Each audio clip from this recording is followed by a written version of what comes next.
If you're planning a trip to London, you're going to want to listen to this podcast. Here's a 30-second teaser of this episode. Every restaurant likes to act like it's exclusive. So basically, if you want to go somewhere nice, you have to look to book it 2 weeks to a month in advance. I think trying to get a bit of a local experience goes a long way and really helps you ingrain your experience in the culture. I think London is a very safe city. One thing I will say to really look out for is there's a lot of phone crime in the tourist areas. I wouldn't hold my phone out while I'm walking down the street. Tipping is actually not really part of the culture here, which I know very different from what we're used to. All right, folks. So I'm joined here by Brooke Horrobin. Brooke is Travel Lemming's local guide for the city of London. She moved to London about 5 years ago. You're from Canada. Is that right, Brooke? Yep, from Windsor, Ontario. Amazing. Well, we're happy to have you here today. Before we get into it, I just want to ask you real quick, what after 5 years in London, what surprised you the most about the city? This might seem actually a bit obvious, but I was really surprised by how great the transport system is here. So, coming from Canada, a lot of even our bigger cities aren't super well connected, and people often end up driving to a lot of places. But the great thing about London is if you don't drive or if you don't want to drive, there's so many different ways to get around. Like you can take the train, you can walk, you can take the bus, there's an overground and underground. And yeah, I think personally the city is best seen on foot, in my opinion. But if you are in a hurry, there are lots of other options for transport.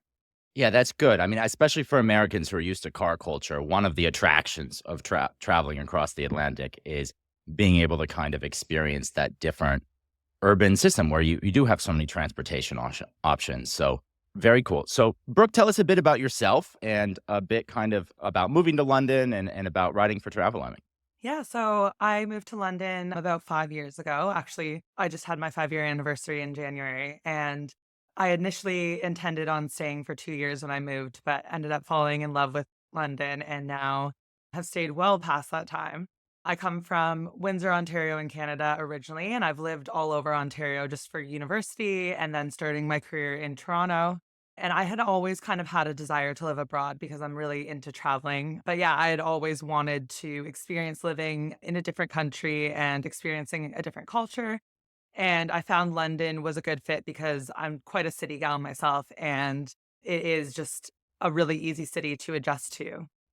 Yeah, and so you've now got dozens of guides to London. For the listeners at home, if you're planning a trip to London, just go to your favorite search engine, search Travel Lemming London, and you'll find Brooks Guides. I think in particular, you have a really epic list of things to do.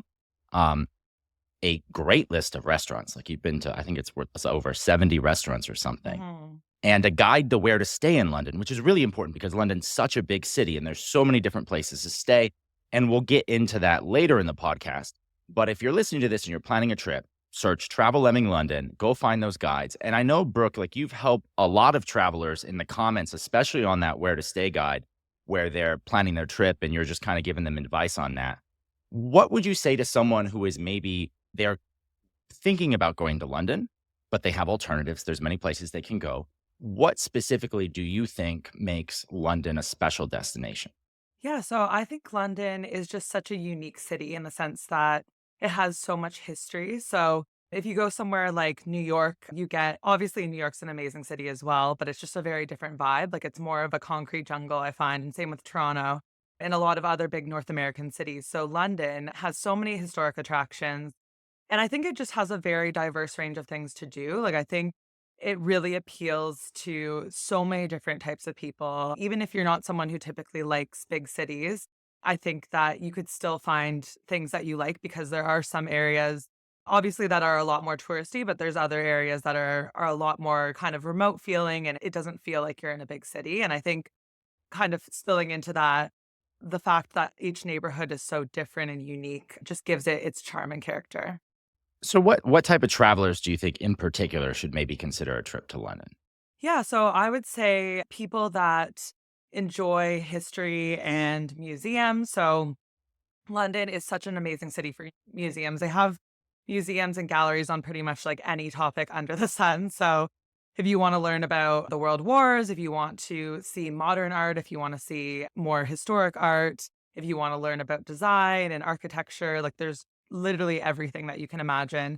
And another great thing about that is that a lot of these museums are free. So they have options to give donations and stuff just to keep them refurbished. But that's a really great option for something to do if you are on a budget as well.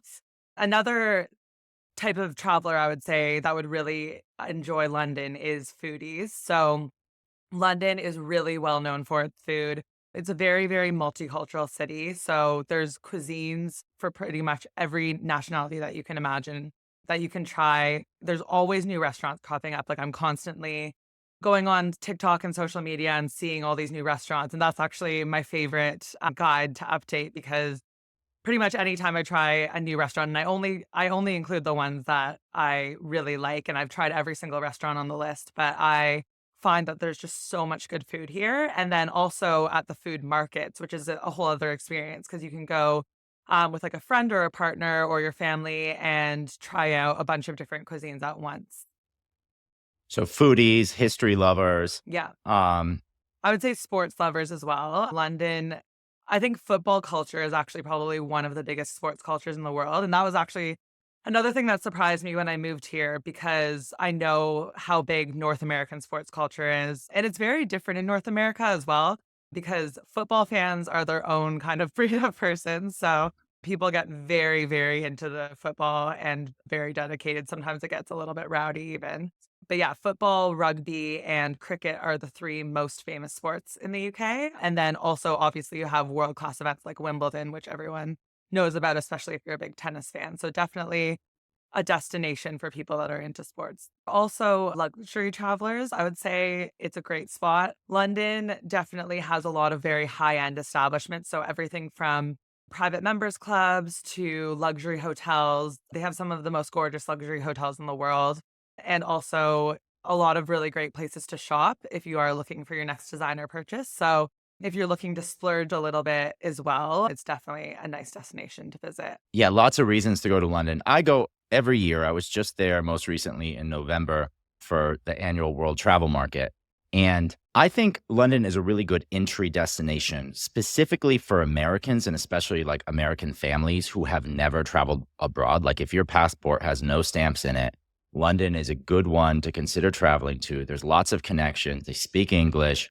It is a sort of good entry point to international travel. So, okay, so now let's talk about, we get a lot of families that travel to London or people who travel in groups. And, you know, when I've gone, sometimes I get pushback from folks about London as a destination. I mean, there are people will say like, oh, it's rainy or, you know, it's like so just gloomy. Like maybe London is considered as overpriced. Like, what would you say if you have a skeptic, if you're at home and you're in a family or you're in Yeah. a group and there's someone who's just kind of not on board with London, what would you say to that? So that's actually funny that you mentioned the weather because I think that's what a lot of people think of when they think about where they're going on holiday in Europe. And that was something when I decided to move over here. A lot of my friends and family who didn't want me to leave were like, are you sure you want to move to London? Like the weather is so rainy and gloomy. But I think honestly, and I can say this like very, very honestly after living here for 5 years, the city is just so great that like even if the weather if you're having not the best weather day, you'll still manage to find things to do.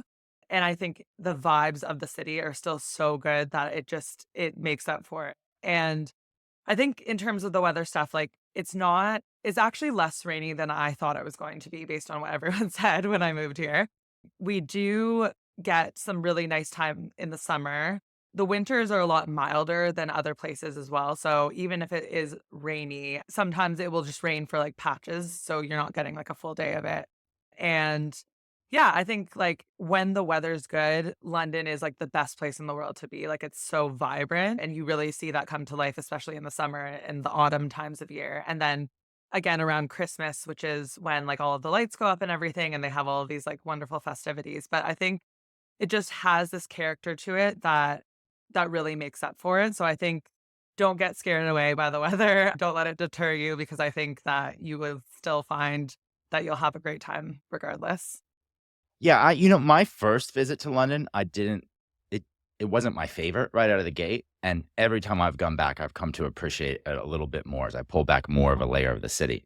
Okay, so let's talk next. I wanna get into how to plan a trip, and we're going to go over later in the podcast things like how long you should plan for. We'll kind of go over an ideal itinerary. We'll talk about where to stay in the city, budgeting Yep. issues, how to save money, when to go, safety, all of those trip planning Uh-huh. things. But first, let's just go through the favorites, the essential experiences and places to visit. So, maybe right out of the gate, what would you say for someone who's never been to London? What are the essential places to go for a first timer? Yeah, so I think this I'll start with like a very obvious answer, but I think the sites and attractions are definitely worth visiting. And this is something that you could easily do in a day just by foot. So a lot of them conveniently are located near each other. So like Big Ben, Buckingham Palace, Westminster Abbey, St. Paul's Cathedral, Tower Bridge, all of these are kind of within walking distance of each other, which is really great. So depending on where you're staying, you can either take transit down to that area. I would say generally like Westminster area and wander around. And I would really highly recommend wandering around these attractions by foot or on a bike, because I just think that that's the best way to see everything. And there's also some great hop on, hop off bus tours as well if you did decide that you wanted to take transit and you didn't want to walk as much.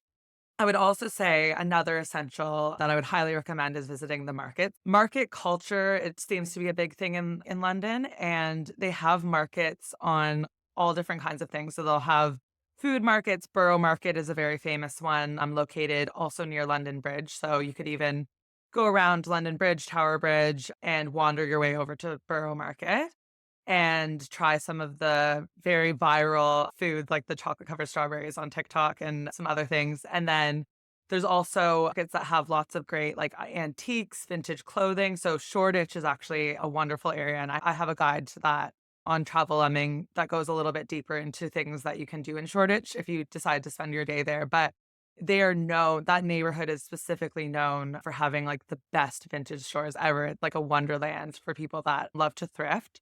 So that's a great option as well.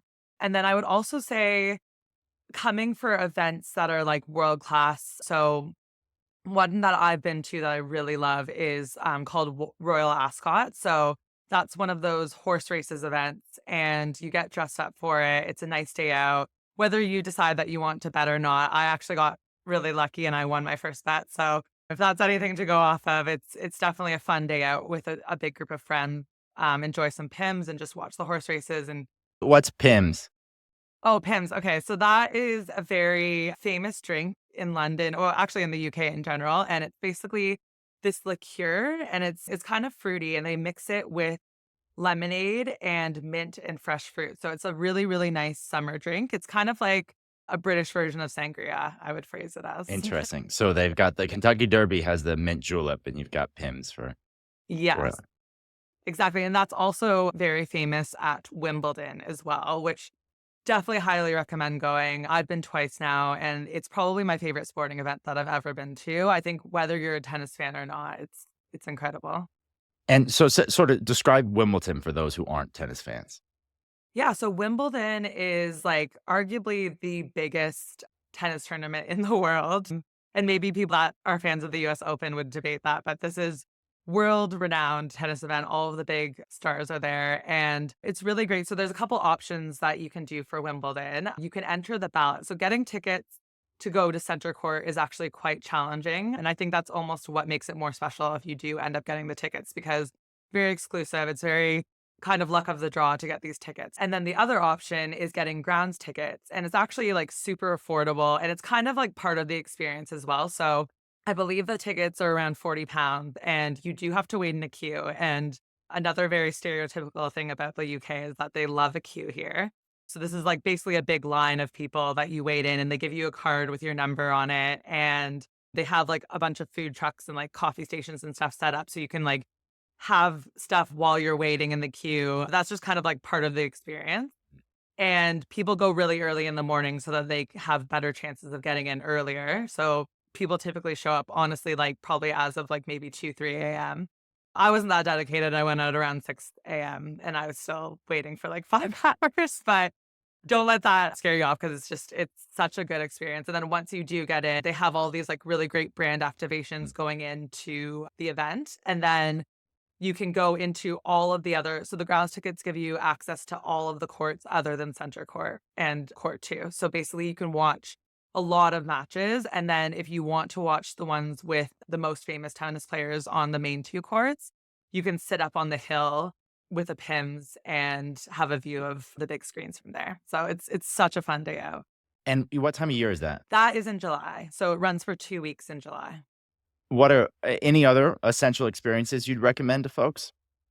Yeah, so I think another thing that's great about London and something that's unique to it that maybe some other big cities don't have is there's a lot of really big green spaces. So the parks in London are phenomenal. There's so many of them. Some of my favorites are Battersea Park, which is in Southwest London, Greenwich Park, which is in Southeast London. And Greenwich is also quite a famous historic area as well. So you could spend a whole day arguably in that neighborhood.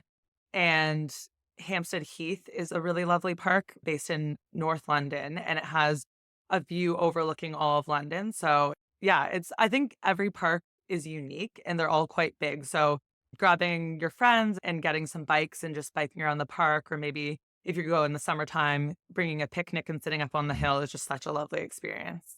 So last time I went, I saw a show on West End for the first time. I know theater's like quite a thing. There's a ton of shows. There's Stranger Things and a bunch of like big brands that family would like.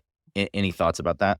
Yeah, honestly, West End shows are such a good activity to do in the evening. So there's actually a lot of restaurants around Soho, which is like central London, that offer theater specific menus. So they have menus tailored to people that are going to be going to a show after dinner. So you can kind of find some good deals around there at a lot of really good restaurants. And they have these like 3-course set menus. And then that's like quite a nice evening is to go for dinner and then go to the show after. So they have different plays. I know it kind of rotates based on what shows are currently in town, and they usually have quite a few different varieties of shows on. So there's a Harry Potter one I know that's really popular. There is Book of Mormon, which is a comedy, which is probably one of my favorite musicals I've ever seen. Yeah, it's a great one. I For listeners at home, I was partially raised in the LDS community, so it's definitely an interesting show to go watch. Yeah, I think you learn a lot about it as well if you didn't know before from going to see it. I also saw Come From Away, which is about 9/11, and it's a true story. It's about people that got stuck in Newfoundland in Canada. And it was very heartwarming. Like it was comedy, but there are also some quite emotional parts. And then we've had Wicked here. Obviously, that's the talk of the town right now with the movie coming out recently. Hercules is coming out this year as a brand new musical in London. So that's definitely one that is worth checking out. But there's so many different kinds of musicals that you can go see that I think would tailor to lots of different audiences. Like I know my dad isn't huge into musicals and like we convinced him to go and that's when he was in town to visit and he loved it. So it is a really fun activity to do. Yeah, it's a fun experience. Okay, so anything else that comes to mind that you would say to put at the top of your list? Yeah, I would say honestly, this sounds quite simple, but just checking out the pubs. So, pub culture is a very, very big thing here. I would say not even just in London, but just in the UK in general. And if you're Australian or you've been to Australia, you know that cafes are a big culture there. So, it's kind of the same thing, but with pubs here.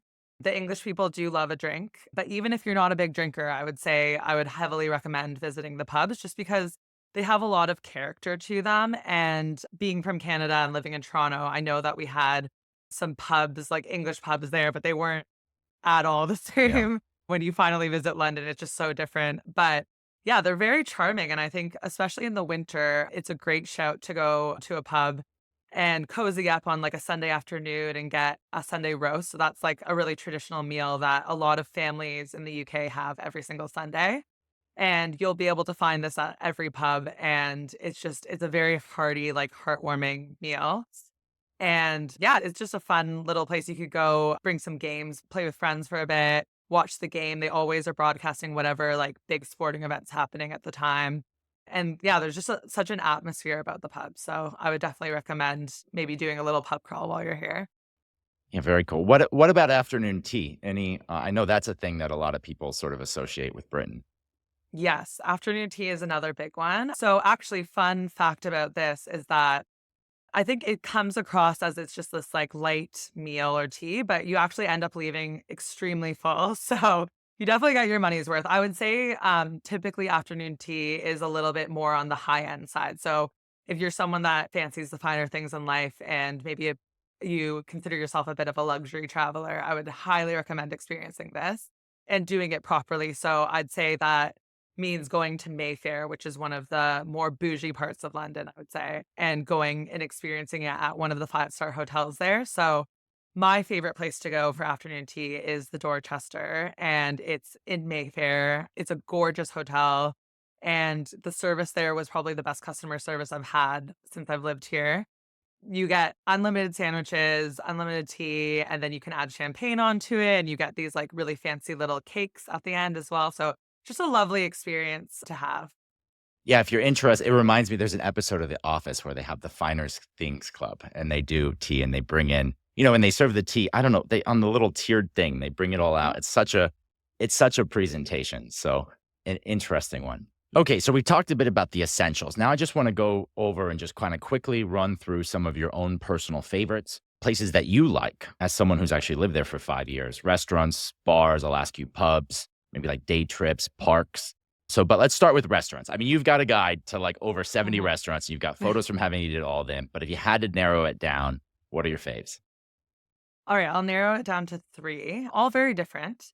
So I would say my number 1 absolute favorite restaurant is called Manteca, and it's a pasta restaurant. It's nose to tail, so they cure all of their meats in-house. All of the pasta is made fresh. They have a rotating menu, so they, sometimes change out the different dishes and have a great wine selection as well, and I would say it's really good to go with, a group of friends or with a partner. It's quite a romantic atmosphere as well, so it's a really, really lovely date spot, and that's based in Shoreditch. And then my other 2 favorites are a restaurant called Bear and Jack, so they actually have 2 locations, and this is a Persian restaurant. I had actually never tried Persian food before going here, but I'm a big fan of Middle Eastern food, and the portions are enormous. So basically the way that it works is that you get to pick they have this tasting menu that's super good value for money as well, and you can pick a starter and then a main, and then they give you a bunch of sides with it as well. And if you go with a bigger group, it's even better because then you can try out all of the different items on the menu and share everything because it's quite big portions. So it's really high quality food. The atmosphere is really, really lovely as well. And then my other one, it's actually a vegetarian and vegan restaurant called Bubala. So they have 2 different tasting menus as well. I think last time I went, it was about £40 a person, which I think is for London is very reasonable. You also get a lot of food with this. And one thing that I love about vegetarian and vegan restaurants is that because you have less to work with in terms of the meat, I find the flavors of the food is always phenomenal. Like they always do it so, so well. And this is an Israeli restaurant and kind of like Mediterranean vibes. So like a lot of like dips, a lot of like different vegetables and different variations, but with like really tasty sauces and flavors. And it's just, yeah, it's just amazing. I love it. And that one also has 2 locations. Okay, so I've eaten at a couple of those places. Maybe I want to get a drink. As a local living in London, what are your favorite bars?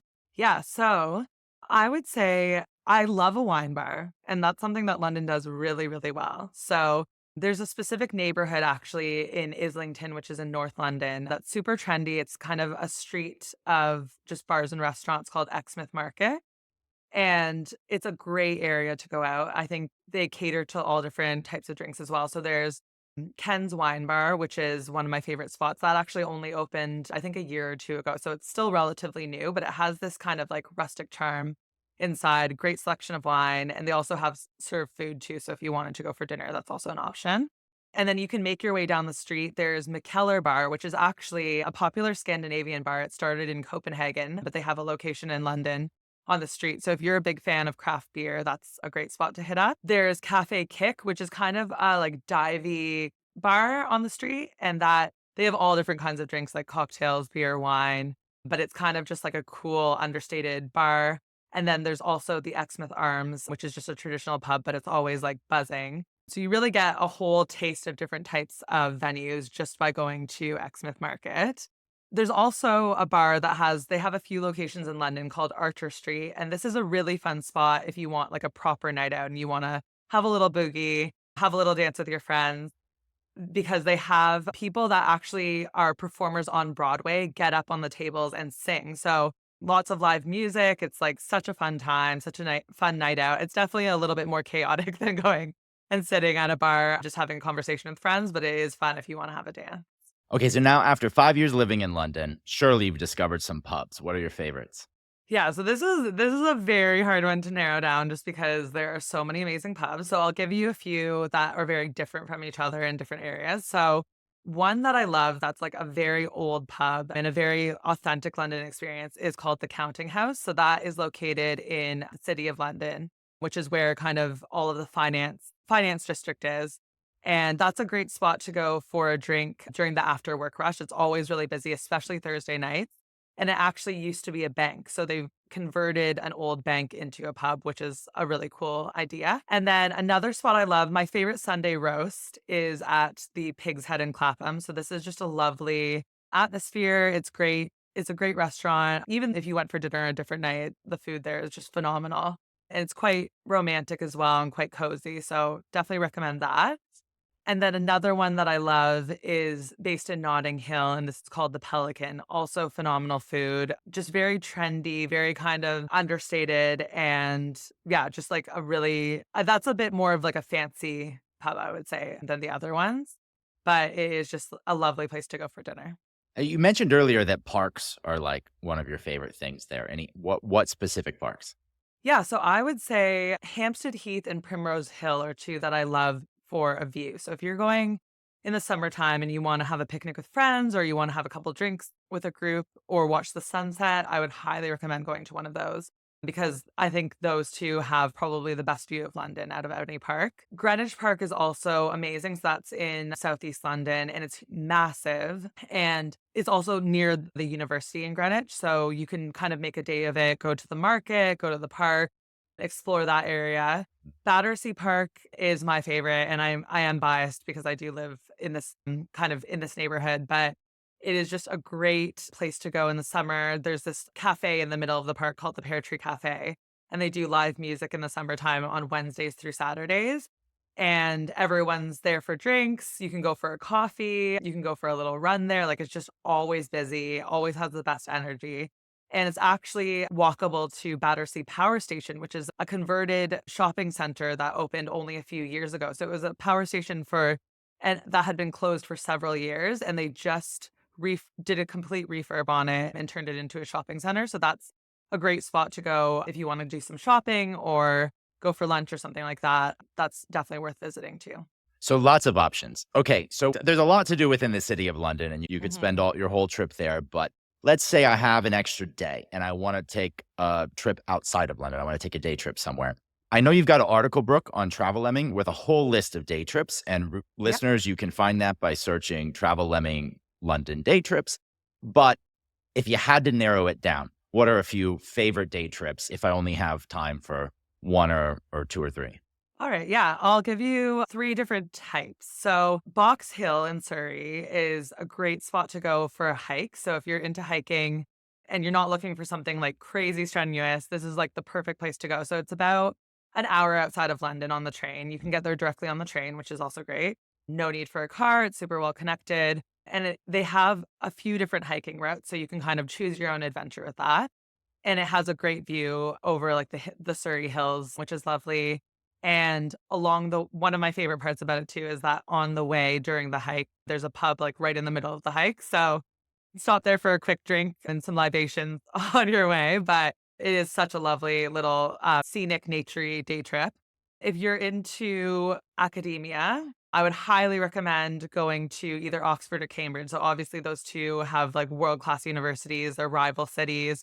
I would say Cambridge I prefer a little bit, but I think Oxford is lovely as well. And you could tour around the university campuses. There's some like really, really nice historic buildings there, lots of great coffee shops and lunch spots. You can go punting, which is this special kind of boating on the water where you have this like big oar in the middle of the boat. And usually you have someone do it for you. You can also try and attempt it yourself, but I would highly recommend having someone do it for you because it's quite challenging.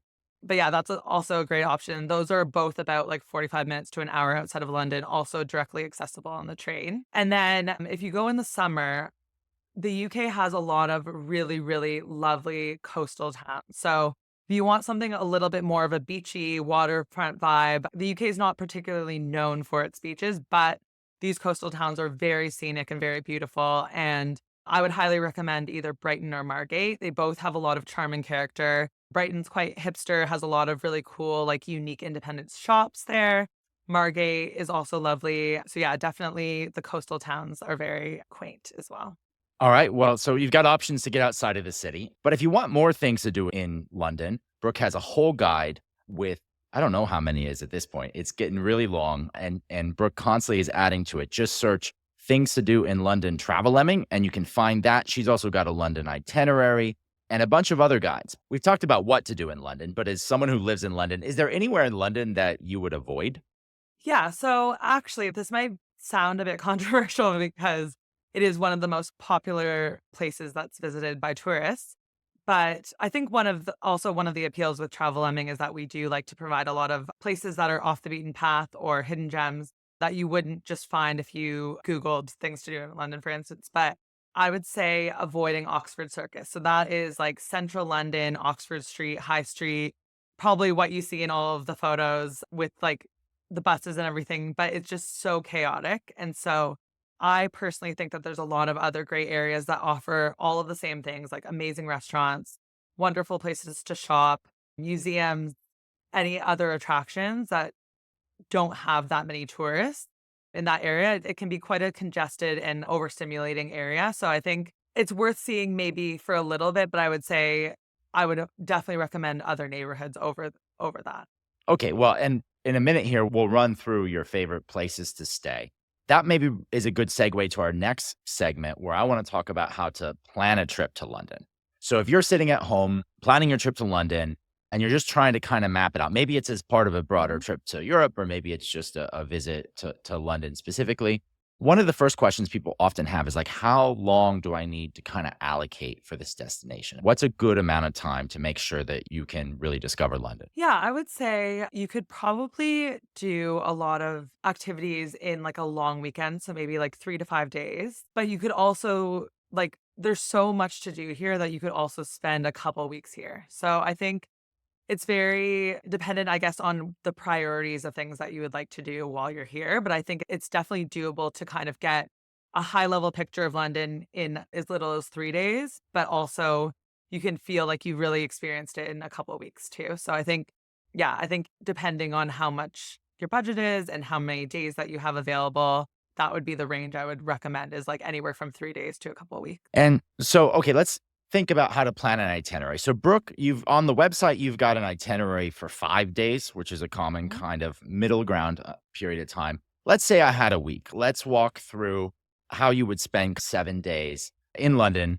Understanding, of course, depends on the person, depends on things. But if you had to plan it, how would you spend the 7 days, and what would you start with on day one? Yeah, so I think you can allocate each day to a neighborhood. So London kind of operates in regions. So they go north, south, east, and west. That's kind of the way that everyone categorizes the city. And then central. So central is kind of the main downtown, what you would consider downtown. No one calls it that here, but the main event kind of thing.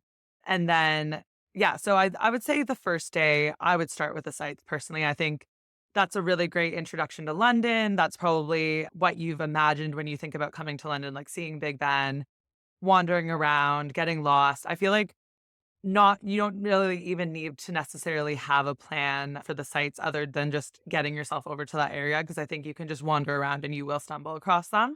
So I think, yeah, maybe going to a couple pubs, taking in the culture and the sights. And then I would go specific by neighborhood because I think London is quite a large city. So it typically everyone jokes here that it takes 45 minutes to get everywhere, which I would agree with actually after living here for 5 years. I think the average travel time to get anywhere is about 45 minutes because it's just such a big city and it's quite spread out. So I would say when you are going to a neighborhood, if you really want to make the most of it and really see kind of that region of London, I would recommend spending a whole day in each of them. So I would do one day in North London, one day in South, one day in East, one day in West, and then also a day in Central London. So you can kind of hit all of the five main regions. And actually, we recently revamped our restaurants list on Travel Lemming to tailor it to each of the regions. So if you're looking for recommendations of restaurants while you're in those neighborhoods, I recommend going back to that list, checking out some of my suggestions for that. And then if you have the full week on day 7, I would then recommend going and doing a day trip somewhere just because it's really a luxury, the fact that there are so many amazing places in the UK and it's all accessible by train. So you could go to like a really quaint little town with cobblestone roads and like one corner store in like 45 minutes from being in the big city, which is quite special to be honest. So I think definitely seeing another region of the UK, because then it kind of makes you feel like you've gone on more than one trip as well. So you can take away a little bit more of the UK culture in addition to being in London. Yeah, and that's a good reminder, by the way. I want to shout out a couple of our other creators. So if you're going to Scotland, Louise has some really good guides up there. And then actually, if Wales is on your list, that's a bit of a hidden gem in the UK. But Ruthie has some incredible guides. I got lots of really cool castles out there. So if you're going further afield, if you're traveling, continuing your itinerary onto the UK, be sure to check out those Travel Lemming guides. If you're just planning your London itinerary and you're like, I just want a gut check on whether or not this is too much, if I'm biting off too much with this itinerary, or if you have any other questions, you can Google London itinerary travel lemming. And then if you leave a comment there, Brooke will get back to you. Okay, next up, let's talk about where to stay in London. I mean, this is one of the biggest decisions when you're planning your trip because London is such a huge city and it's spread out. And yes, you have the transportation that can enable you to get around. But as you were just saying, as you're going through that itinerary, it's kind of best to take it neighborhood by neighborhood because of how large it is. So first off, you've got a guide to where to stay in London, which everyone should check out. I mean, I think it's probably one of the best guides that we have on all of Travel Lemming. Like, really recommend reading that thing top to bottom. But what would you say? Give me the short version. What would you say to someone who's trying to figure out where to stay in London? Yeah, so I think when you're figuring out where to stay, it can feel very overwhelming just because, like Nate just said, there's so many different options of neighborhoods that you can be in. So based on what I said earlier as well, I think I would avoid tourist traps. So I think staying somewhere central that's not right in the middle of the action is kind of the best of both worlds because then you're in close proximity to a lot of attractions and restaurants and shops without being in an area that's heavily congested. So, one of my favorite recommendations for that is an area called Marylebone. And Marylebone is just a gorgeous area. It's located in central London. It's actually not far from Oxford Street and the West End. It's actually technically part of London's West End. So it's close distance if you want to go to a show or a play. And it's just a very beautiful, like well done area. It's very high end and there's a great selection of hotels over there. Another region that I would heavily recommend is Victoria. So this is in southwest London and it's also very central. It's walking distance to Westminster and a lot of the main attractions. So if you wanted to stay over there specifically, you can do that and then walk to those areas. There's also a train station in Victoria. A great hotel in this area that I would recommend is called the Claremont. So it's actually connected to Victoria train station. So it's super convenient in that way. But it's a really beautiful hotel and it's also great value for money. So it feels like a luxury hotel and like more high end, but the price is actually quite reasonable for London. It's definitely on the mid-range side, I would say. But it's a really lovely spot, and I actually linked to that in my guide on where to stay in London, so if you are interested in checking that out, you can go back in the article and you can find the link there. And then another area that I would recommend would be Hampstead. So West Hampstead is a really, really pretty part of London. That's where Hampstead Heath is, one of the parks that I had mentioned earlier that has a really great view. And there's a lot of famous pubs around there and a really nice high street with lots of shops and restaurants. It's a big family area, so I think it's quite safe as well. If you are visiting with family, it's definitely a nice area to be in. Okay, so in addition to the ones that you mentioned, what hotels in London would you recommend to someone visiting? Yeah, so I think London has quite a range of hotels, to be honest. They have everything from budget friendly options to like really, really high luxury hotels. So if you are looking for something that's budget friendly and isn't going to break the bank, but is still a nice hotel, there's a line called Citizen M in London, and that is definitely on the more budget friendly side, but still a really nice place to stay. They have a few different locations in central areas. I would also recommend if you are looking for something more luxury, the Savoy is pretty much an institution in London. So it's a really, really famous hotel. And that's also a very famous spot to go for afternoon tea. Also mentioned earlier, the Dorchester is one of the most beautiful hotels I've ever visited and also has a great afternoon tea. So that's a really good spot as well.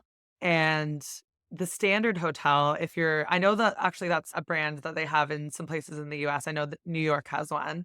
But that's quite an edgy kind of cool hotel. I think if you're a solo traveler, I would really recommend going there because I feel like they have some really cool bars inside where you could just like sit with a cocktail or a book and maybe end up winding up in a conversation with other people that are there. But they have a rooftop, so that's nice in the summertime. And it's located in King's Cross, which is a really fun area. Okay, cool. So go check out Brooke's guide to where to stay in London on Travel Lemming, and she's got hotel recommendations in all of her top neighborhoods. I go to London every year, as I mentioned. I've stayed in a couple unique hotels I'll mention quickly. One is Marriott County Hall. So that is on the river right by the London Eye, and it's in the old County Hall building. It is an older hotel. It's very much an older hotel. But if you like classic hotels, a lot of the rooms have views of the London Eye, so you can see it right out of your window, or some of them will have a Big Ben view. And you can also get breakfast in, I think they call it the library below, both the restaurant and the bar there, which you could just go into the bar, have sort of sweeping views with Big Ben right in it. So that's really great if you just want to have those views. The Westin over by St. Paul's Cathedral is a super nice modern hotel. I just really loved it because I love the like super clean, nice hotels, and it has an indoor pool that is like really good. And so that might be a nice one, especially for like business travelers or anything like that. And then my personal favorite so far had been the Bankside Hotel, which is a small autograph boutique in Bankside. So it's not in necessarily the best neighborhood because it's a lot of like offices and stuff like that. And it does tend to kind of attract a bit of a business traveler crowd. I would say it's either for like solos or young professionals or maybe for couples. But it is one of the nicest hotels in the sense of it's super new. It's very well put together. It's super clean. I'm a bit of a clean freak. I stay in a lot of hotels and you see some stuff after time. And it's like one of the cleanest. And I have very high standards. Like everything is spotless. And they have lots of really cool, unique things. Like they put a big tea thing in there. They put a little art set inside of your room for where you can like draw or do things. They have water in the hallway. If you like boutique hotels, check out Bankside. So those are a couple of my three favorites. Okay, so we've talked about what to do. We've talked about planning your itinerary. We've talked about where to stay. Now let's get a few other of the common questions that people have out of the way. First off, let's talk about budget. I mean, one of the major objections Oh. to London is just it's expensive, right? So what do you say about that? And what can you kind of expect at different price points? Yeah, so I will agree with that. London can be very expensive. I think it does range. Like I think there are so many great free things to do here. And I think that is one definitely a huge bonus about coming here. Even if it is more expensive for certain things like going out to eat, I think you can definitely manage it on a budget if you do plan. So I would say like also the pound is high value right now. So I think that also makes it a bit trickier, especially as a Canadian is almost double the Canadian dollar. But I would say if you're on a budget, and so let's do it in the sense of coming for a week. So Hmm. if you're on a budget, I would say you could probably do it in around $1,000 for the week, and that's including accommodation. So you could probably find something if you wanted to stay at like a hostel or something like that for about 50 a night. Then food, if you spent maybe like around 100 a day tops for like all of the meals. And also, actually, one thing I'd like to point out is that there's some great apps that you can download. There's a couple apps called Neo Taste and Too Good to Go. And those are both budget friendly food apps where you can get discounts. So definitely worth checking those out to save on some food. And I know that they have it all over the city as well, locations on there. And then if you are looking to maybe experience a little bit of a higher end experience, but still not break the bank. So you're not looking maybe to stay at like a five-star hotel, but you are looking to still stay at maybe like a four-star or something like quite nice. Go out for some nice meals, do some attractions that do have a cost to them. I would say I would budget around 2,500 for the week.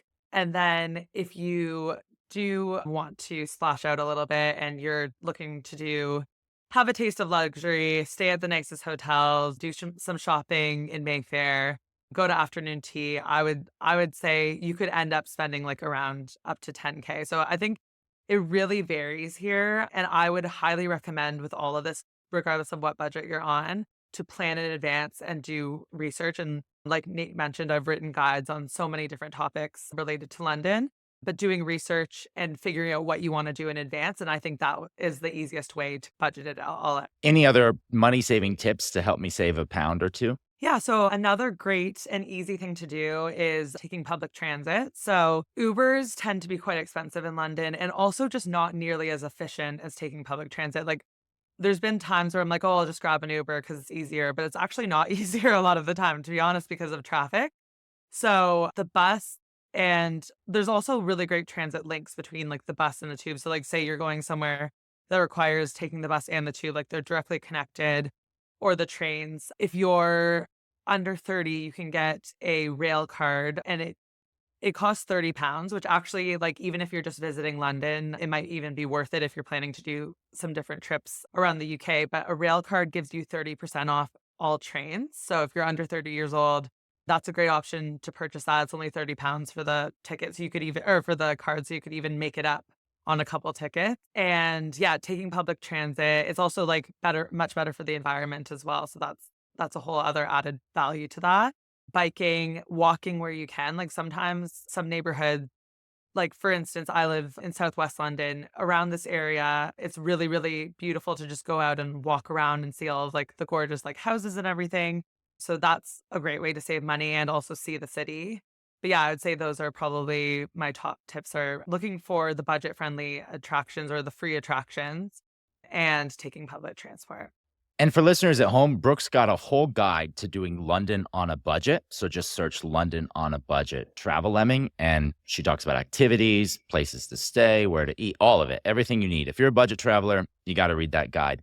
Okay, so you talked a bit about public transit. It is one of the things that's so great about London. I mean, we mentioned at the beginning, you said it's one of the ways to save money. Tell me a bit about kind of how you recommend getting around London. I mean, you mentioned earlier that walking is a great way. I'm planning a trip. How should I plan to move about the city?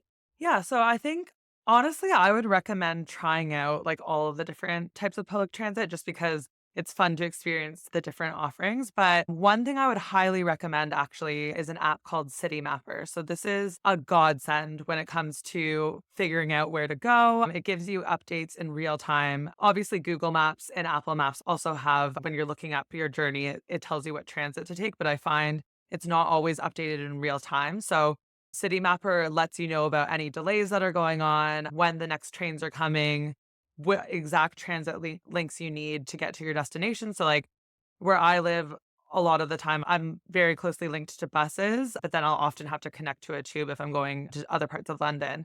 And it will tell me exactly what buses you need, what time they're coming at. It gives you all of the options and all of the journeys and the amount of time that each of them takes so you can make an informed decision. It also shows you how long it would take to walk, bike, or take a car share. So definitely heavily recommend downloading City Mapper for all of your transit journeys and yeah, seeing what the best and most realistic options are.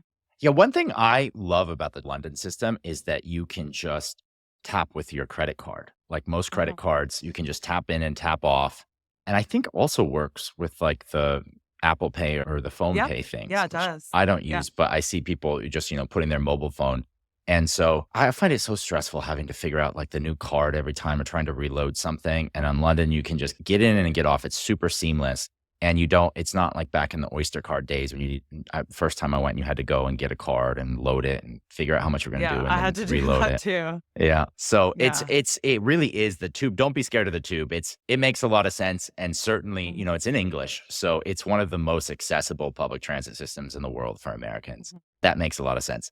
Sometimes people ask about renting a car. What do you think about that? Honestly, I think it's so unnecessary in London just because traffic is quite heavy. So I think if you rent a car, well, first of all, they drive on the opposite side of the road and opposite side of the car. Secondly, it is actually a lot harder to find an automatic car here. So if you don't drive standard, that might be a bit tricky or might be a lot more expensive than getting a standard car. And it's just, yeah, I don't think typically it's as enjoyable of an experience to drive in London just because it's really busy. You end up waiting a long time and it's not as affordable either. It's not as good for the environment. So I think if you're planning to stay within London, I definitely wouldn't recommend renting a car. I really don't think it's necessary because even if you don't want to take public transport, you can still get Ubers or cabs. And then if you are doing day trips outside of London, I think for the most part as well, especially if you're not if you do have a shorter trip planned and you're only going to be doing maybe like 1 or 2 day trips, there's so many places that are accessible within like max 2 hours. Like I could name probably 10 different places off the top of my head that are like really great to visit that are only like an hour or two away on the train. If you do want to extend your stay in the UK and go to some of these other places like Nate was mentioning earlier, like Scotland or Wales, or go to like the Lake District if you're really into hiking, I would recommend getting a car for those just because once you get a little bit further out, it's not quite as well connected and it does take a lot longer. So it is nicer to obviously be able to do that on your own time. So I think that's the one instance where I would recommend renting a car. But other than that, I don't think it's necessary. For the Americans listening at home who are used to car culture, you can do it. It's part of the adventure of getting out there. Okay, so if you're planning a trip to London, what time of year would you recommend visiting? Yeah, so I think the best times of year actually I would recommend would be kind of the shoulder months of the summer. So either June or September. Typically we actually get from my experience living here at least, we've gotten the best weather in September. That just seems to be quite a lucky month here. And I feel like our summer is almost a little bit delayed and we end up getting it in September. So I think September is a great time. And I think especially because a lot of people don't think about that when they come. So we get a lot of tourists during the peak summer months and not as many in September. So that's kind of an advantage you would have. You would likely have the better weather. And then also, it would probably be a little bit more affordable to fly at that time because it's not as popular of a time to come, but it's still such a nice time to visit. Same with June, obviously, the intro to the summer, and even May. I think sometimes we do get some rainfall in May, but May typically tends to be quite a nice month and when the weather starts getting nice here. So those 3 months I would highly recommend. And then if you're really into the holidays, I would definitely recommend coming around that time as well. December obviously gets super busy, so that's our next like probably highest tourist period is around Christmas in December. So in that case, I would say coming end of November is the trick of the trade here because again, you'll probably end up finding cheaper flights during that time. I know American Thanksgiving, that might be a good time to come just because if you get a couple days off of work, because we don't have that holiday here as well. So I don't think it would affect the flight prices here as much. But the Christmas decorations and all of the like beautiful lights and festivities usually start around mid-November. So you're still getting all of that at the end of November without having the price tag of coming a little bit closer to Christmas. Okay, well, for more on when to visit London, it sounds like the answer is it depends, and you should really read Brooke's full guide to the best time to visit London on Travel Lemming. I also want to talk about another subject we get a lot, which is safety. And you also have a guide to safety in London on Travel Lemming. But after 5 years living there, what's your take on the question of whether or not London is safe? Yeah, honestly, I think London is a very safe city. Like, I think the security here is really high. So I think they're always vigilant. And I will say, like, there's been very few times in the 5 years I've lived here where I've felt unsafe. And I definitely think there's a lot of things that you can do as well to kind of like feel as safe as you possibly can. And so a few tips that I would have for that is avoid walking alone at night. So because it's an older city, I find some areas aren't necessarily as well lit as some of our lovely cities in North America. So definitely I would say bring a friend, bring a buddy, a partner if you're going for a walk at night. I mean, London is a beautiful city to walk at night, and there are some places that are very well lit up. But I think for the most part, I would try and avoid walking alone at night in the winter months, especially when it gets dark earlier. Another great thing to do is to store your valuables in the safe at your accommodation. So if you're staying at a hotel and there's a safe there, I would say keep your passport there, like, don't bring it out with you during the day. Pickpocketing can be a thing here, especially in busy areas, especially in the high tourist areas on the tube, areas where you're really close to a lot of other people. So I think any kind of valuables or personal belongings like identification, unless you absolutely need to have it, I think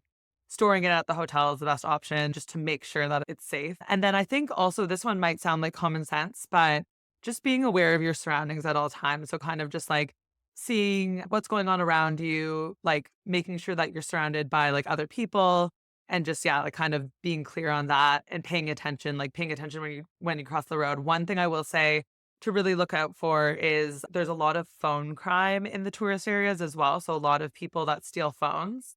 So definitely like I wouldn't hold my phone out while I'm walking down the street and look at it. I would every time that I'm walking down the street with my phone, I have it in both of my hands because this is actually quite a common thing where someone on a bike will come by and steal it out of people's hands. And it's happened several times. It's been on the news many times. So I think that's very avoidable. You just have to make sure that you're like paying attention and being aware.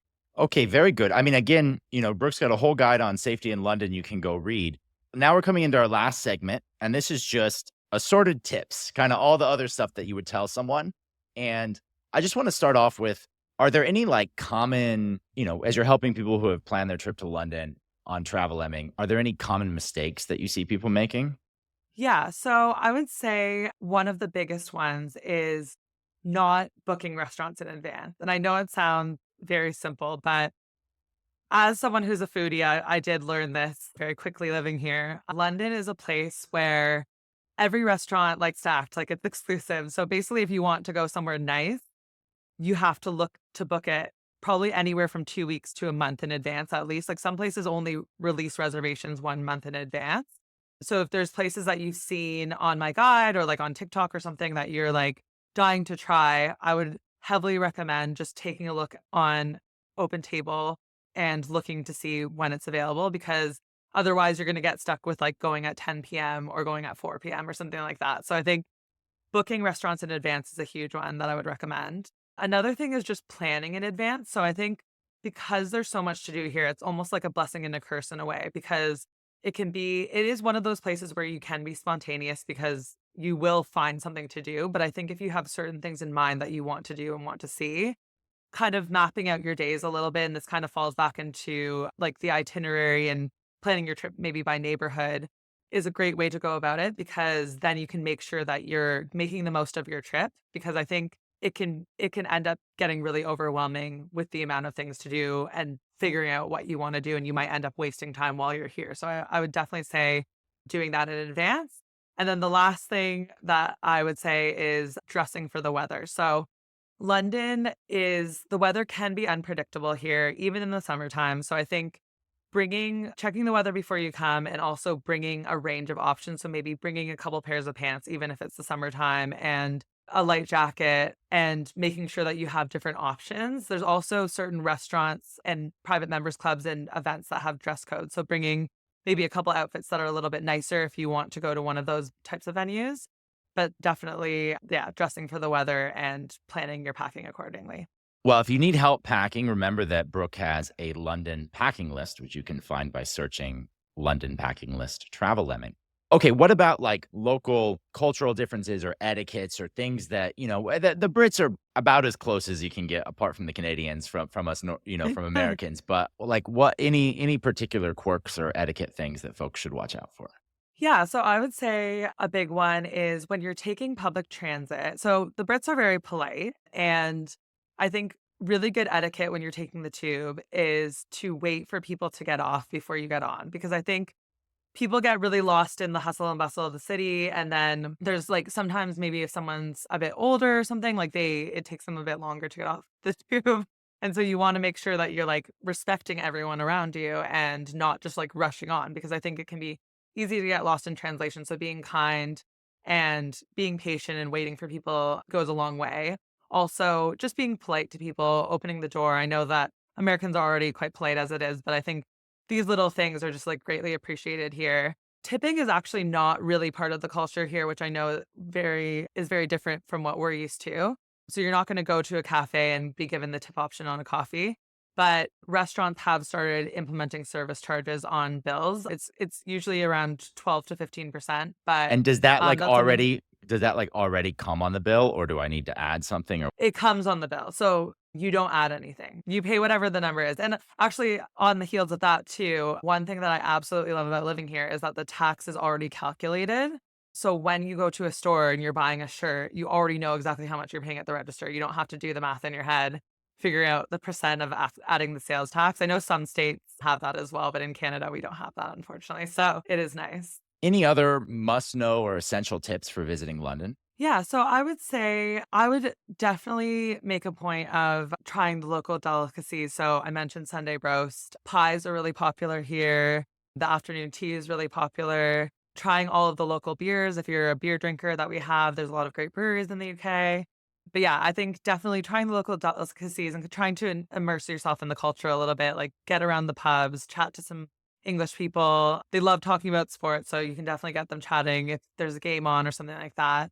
And just getting to actually like live the culture because I think very similar to what Nate said earlier, when I had come to London for the first time ever, I was only here for 3 days and I didn't really plan accordingly. So I didn't take my own advice that I'm now giving, but I was quite young and I didn't plan accordingly and I did all of the very touristy things. And I definitely didn't fall in love with London after that trip. It was definitely me coming back and experiencing it more from a local's perspective that made me fall in love with the city. So I think trying to get a bit of a local experience, even if you do only have a few days, goes a long way and really helps you ingrain your experience in the culture. If you've given London any thought at all, just go for it. I think you can really have a great experience here, regardless of your budget, regardless of what you like to do. Like there is something for everyone, and it's definitely a city worth visiting.